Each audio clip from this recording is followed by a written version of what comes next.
Thank you, Tijesu. Thank you, Eshomomo, for that interview. We'll move back to Lagos now, where Olamide Odekunle is standing by to bring us up to speed with stories that are trending now. Good morning, Olamide. Good morning, team. How are you doing this fine Monday morning? We're good. Good morning. I always say that I love Mondays because so much happens over the weekend. And I'm just like, I can't wait to come and dissect this with my team. You know? That's right. Let's have it. Take it away.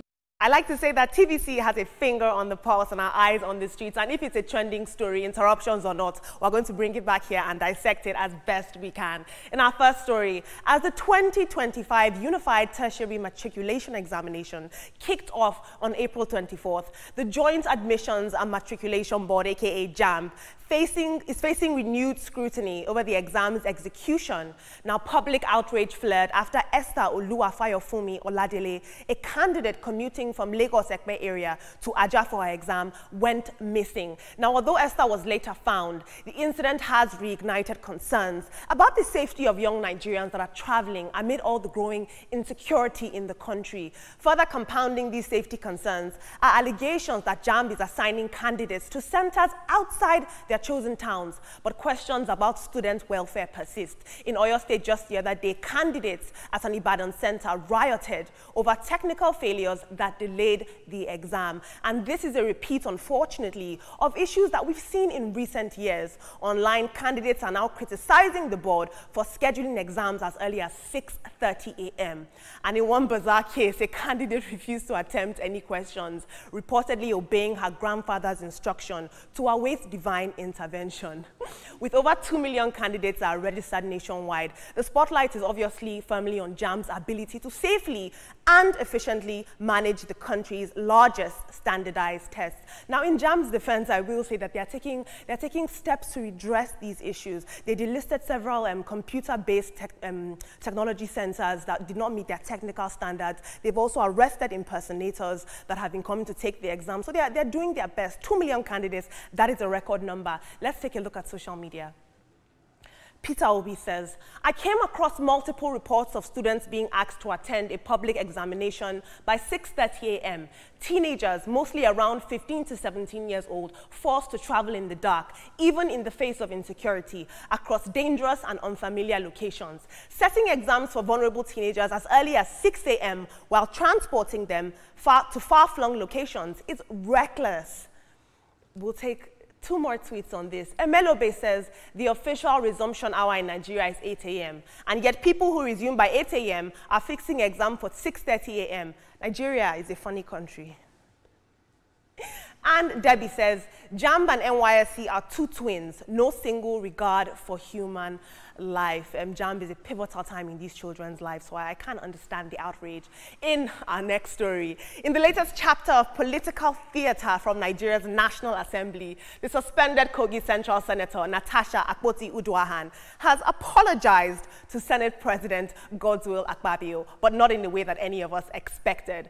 In a letter that she titled a satirical apology letter, she offers what appears to be an apology, but with sarcasm and satire dripping from every line. Now, rather than a genuine expression of regret, the letter is a clever and controversial jab, and it uses the language and style of an apology, but delivers strong critique to the Senate President. I'm going to take a short excerpt from this letter. She says, I now realize the catastrophic consequences of my actions, legislation delayed, tempers flared, and the tragic bruising of egos so large that they require their own postcodes. For this disruption to the natural order of quid pro quo, I bow my head in fictional shame. Please find it in your magnanimous heart, somewhere buried deep beneath layers of entitlement, to forgive this stubborn woman who mistakenly believed that her seat in the Senate was earned through elections, not, I'm not going to say that word. Let's take one more tweet. Yusuf says, notice how Natasha's case, even as a senator, is slowly disappearing. Now imagine the struggles of ordinary Nigerians seeking justice when even notorious bandits are forgiven and rehabilitated. I'll take one last tweet now. I want some balance. Temitayo says, well, after there are no more channels and media houses to grant interviews on, Senator Natasha suddenly remembers her comical and satirical skills. Very interesting. At least knowing fully well the issue has lost relevance in the news, it's a subtle way to resurrect it. I mean, the National Assembly, we've seen insults thrown, chairs hurled, you know, politicians coming fist for fist and blow for blow. I have to say that this is a very dignified way to fight. Team, this is very interesting. It's almost as if she hit a dagger in the flower bouquet. Well, an apology is an apology. No matter how sarcastic it sounds, an apology is an apology. But that is not my main issue that I want to comment on. Sending children out as early as 6:30, that is wrong in so many different shades. You don't do that. It is completely wrong. No wonder that girl decided to take her grandfather's advice and wait for divine instructions to write the exams. Well, the instructions didn't come, so she didn't write. Well, JAMB has said that parents who have proof of the issue around this matter, talking about, some students were posted to areas that they didn't register for, should come out within 96 hours to addressing it. But I'm touching on Natasha Akpoti-Uduahan's matter. I recall that the courts have said that none of them, she and the Senate President, should not speak about this matter. So as a lawyer, I'm wondering if this isn't a contempt of court.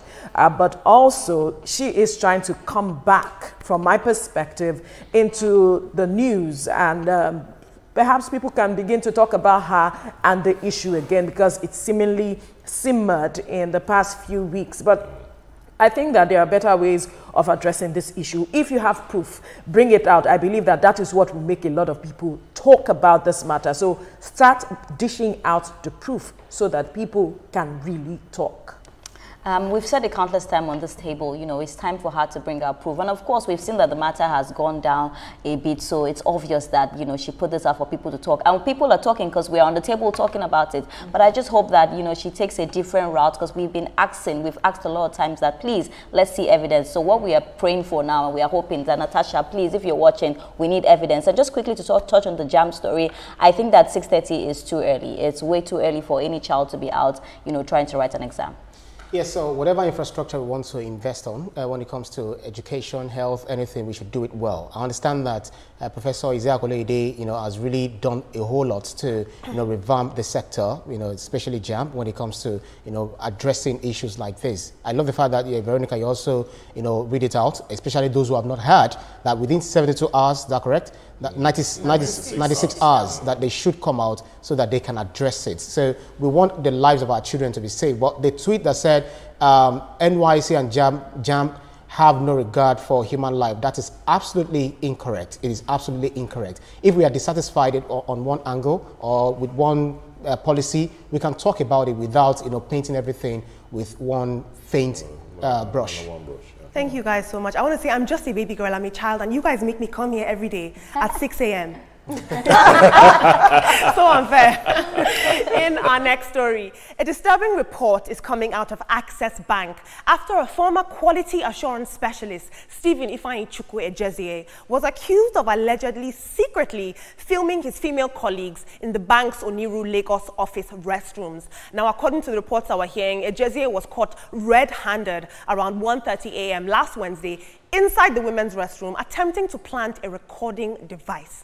Following his arrest, a search of his home reportedly turned up more than 400 compromising video clips of his colleagues. And even worse is that inside sources are claiming that he allegedly was selling the footage on platforms like OnlyFans and Telegrams, and his clientele was believed to be mostly foreigners. Now, this is a very scary sexual fetish known as voyeurism, and it's where people kind of get off on watching other people. But what's even more troubling is the fact that he commercialized this. He's now selling the footage against their content. It would be great to see Access Bank come out with a statement to show that, you know, their corporation values the dignity and protection of female staff. People want to feel safe primarily. Let's take a look at one tweet for this story.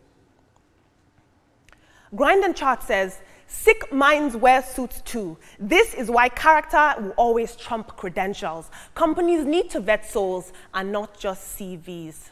Interesting. In our final story, the 17th edition of the Headies Awards took place yesterday, delivering a night filled with glamour, milestone moments, and emotional highlights, from newlywed Priscilla Ojo and her Tanzanian boo dancing as they graced the stage together, from Nancy Isime making history as the first woman to host the Headies Awards solo, a groundbreaking achievement in the Nigerian entertainment scene. The event drew a crowd of high-profile personalities, and Nigeria's biggest VVIPs stepped out in style.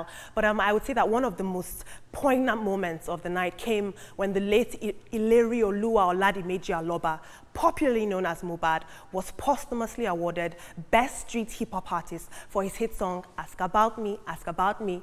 Now, his wife, young son, and his brother accepted this award on his behalf. Take a look at this video. On behalf of myself, our son Liam, my husband's immediate brother, Ajura, Master Pay Bami, and the rest of the Modernization family, we want to specially thank you for this award. Although Mohbad is not here with us anymore, but he lives on, because I don't like to address him as my late husband, because he lives forever, especially through our son Liam. And you know, he may be so young to fully grasp the depth of his father's greatness, but I know and I believe that one day he will know. He will know how his father's voice, how it manifests into people's lives. He will know how his songs bring so much joy, happiness, and courage to people. He will know that the Headies are for us and by us, and it's good to see them honor young Nigerian creators that they've been doing for, they've done it 17 times now. But before I hand over to the team, I'd like to ask you guys to please share your perspectives with the hashtag TrendingNowTVC on any social media platform. I promise you that we are listening. Guys, we don't have much time, but if you'd please talk on this Access Bank controversy. Imagine that. That is a stain on the brand Access Bank. So Access Bank should take this case personally, and deal with it and make the result public. Here, Edie. Absolutely, and that's the story I want to touch on as well, because it's looking like they want to be silent on the case. We hear that the guy has been sacked and all of it, but if they are silent, there's a lot that will happen to their image, to tarnish their image. So Access Bank, do the needful, be transparent, make it public so that people can respect your brand. People's emotions and all of it have been tarnished as a result of this matter. Do the right thing. For me, if they don't even do the right thing, no female will go to the bank again because we're scared that our videos will go out. So I feel like they really need to do the right thing. But what I want to touch on is the Headies. So we're glad that Mr. Ayo finally listened to Nigerians and brought the Headies back to Nigeria. So, thank you for doing that. But yesterday was yesterday was a good one, and I'm happy that Mohbad's wife got to receive that award on behalf of him. So yeah. Yeah. So the guy that works with Access Bank, is actually done so bad, and just like he said, he was relieved of his job. They don't want the name to, but now the name has been mentioned. So he's gone through cybercrime, voyeurism, as you said, Olamide, and that's his own way of exploitation. Selling people's pictures and selling it and all of that. So it's a very grievous offense, and it must be brought to justice. In fact, way more than 5 different ways of dealing with him decisively, and it must be dealt with. All right. Thank you, Olamide, for those stories. You're welcome.